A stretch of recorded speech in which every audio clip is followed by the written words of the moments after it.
हम एक लोकतांत्रिक व्यवस्था में हैं और हमारे सामने 3 लक्ष्य साफ साफ होने चाहिए और मैं मानता हूं कि उसमें कोई कॉम्प्रोमाइज नहीं होना चाहिए। और 3 ही होता नहीं है, बाकी और कुछ चीजें हो सकती है, लेकिन मैं सिर्फ 3 को आज समावित करना चाहता हूं। पहला लक्ष्य है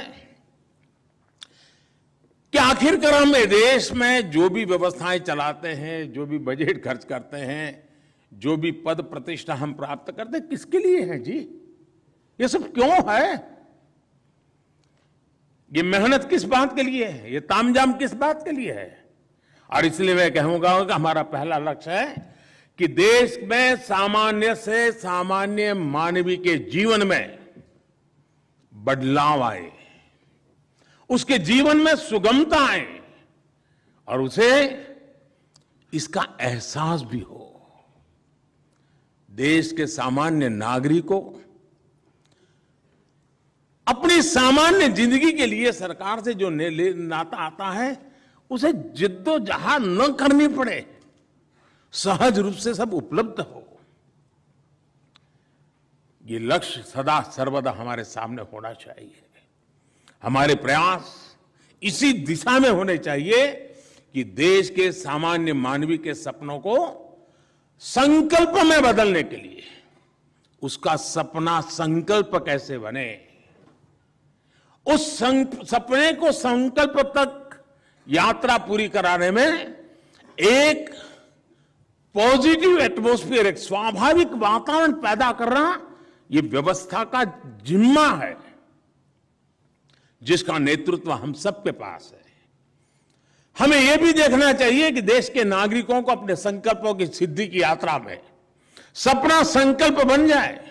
बात वहां अटक नहीं सकती है जब तक कि संकल्प सिद्ध न हो, और इसलिए सपना संकल्प बने, संकल्प सिद्धि बने, इस पूरी यात्रा वहां जहां भी जरूरत हो हम एक साथी की तरह, एक कलीग की तरह उसके साथ हो, उसके हैंड होल्डिंग करें। ईज ऑफ लिविंग को बढ़ाने के लिए हम जो कुछ भी कर पाए वो हमें जरूर करना चाहिए। अगर मैं दूसरे लक्ष्य की बात करूं तो आज ग्लोबलाइजेशन हम पिछले कई दशकों से सुन रहे हैं। हो सकता है भारत कभी दूर से इन चीजों को देखता था, लेकिन आज स्थिति कुछ अलग है। आज भारत का पोजीशनिंग बदल रहा है और ऐसे में हम देश में जो भी करें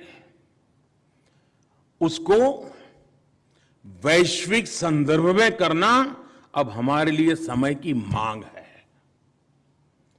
भारत दुनिया में शीर्ष पर कैसे पहुंचे, अगर दुनिया की गतिविधियों को नहीं समझेंगे, नहीं जानेंगे, तो हमें कहां जाना है और हमें शीर्ष स्थान पर जाना है तो हमारी राह कौन सी होगी, हमारे क्षेत्र कौन से होंगे, ये हमें आइडेंटिफाई करके और उसका तुलनात्मक अध्ययन करते हुए हमें आगे बढ़ना ही पड़ेगा। हमारी जो योजनाएं हैं, हमारे गवर्नेंस के जो मॉडल हैं, वो हमें इसी संकल्प के साथ विकसित करने हैं। हमें कोशिश ये भी करनी है कि उनमें नवीनता आती रहे, उनमें आधुनिकता आती रहे। हम पिछली शताब्दी की सोच, पिछली शताब्दी के नीति नियमों से अगली शताब्दी की मजबूती का संकल्प नहीं कर सकते हैं, और इसलिए हमारी व्यवस्थाओं में, हमारे नियमों में, हमारी परंपराओं में पहले शायद बदलाव लाने में 30 साल 40 साल चले जाते होंगे तो चलता होगा। बदलते हुए विश्व और तेज गति से बदलते हुए विश्व में हम पलक पलक के हिसाब से चलना पड़ेगा, ऐसा मेरा मत है। अगर मैं आज तीसरे लक्ष्य की बात करूं, जो एक प्रकार से मैं दोहरा रहा हूं, क्योंकि इस बात को मैं लगातार कह रहा हूं, सिविल सर्विस का सबसे बड़ा काम ये कभी भी हमारे लक्ष्य से ओझल नहीं होना चाहिए। व्यवस्था में हम कहीं पर भी हो, पद पर हम कहीं पर हो, लेकिन हम जिस व्यवस्था से निकले हैं उस व्यवस्था में हमारी वो प्राइम रिस्पॉन्सिबिलिटी है, और वो है देश की एकता, देश की अखंडता। उसमें हम कोई कॉम्प्रोमाइज नहीं कर सकते। स्थानीय स्तर पर भी हम जब भी कोई निर्णय करें, वो निर्णय कितना ही लोक लुभावना हो, वाहवाही बटोरने वाला हो, कितना ही आकर्षक लगता हो, लेकिन एक बार उस तराजू से भी उसको तोल दीजिए कि मेरा ये छोटे से गांव में कर रहा हूं जो निर्णय है, कहीं वो मेरी देश की एकता अखंडता के लिए रुकावट बनने वाला है, तो मैं कोई बीज तो नहीं बोल रहा हूं। आज तो अच्छा लगता हो, प्रिय लगता हो, लेकिन श्रेयस्कर न हो। और महात्मा गांधी हमेशा श्रेय और प्रेय की बात लगातार करते थे। हम उस बात की ओर आग्रही बने। हम नकारात्मकता को छोड़ करके हम ये भी देखें, हमारा कोई भी फैसला देश की एकता को मजबूत करने वाले स्पिरिट से जुड़ा होना चाहिए। सिर्फ तो तोड़ता नहीं, इतना इनफ नहीं है, वो मजबूती देता है कि नहीं देता है।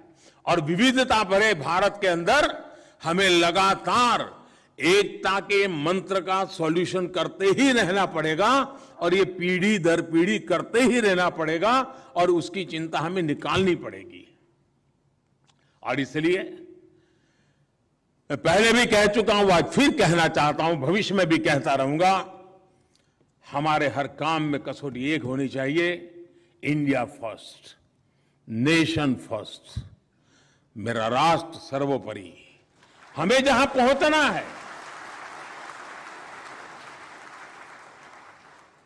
लोकतंत्र में शासन व्यवस्थाएं भिन्न भिन्न राजनीतिक विचारों से प्रेरित हो सकती है, और वो भी लोकतंत्र में आवश्यक भी है, लेकिन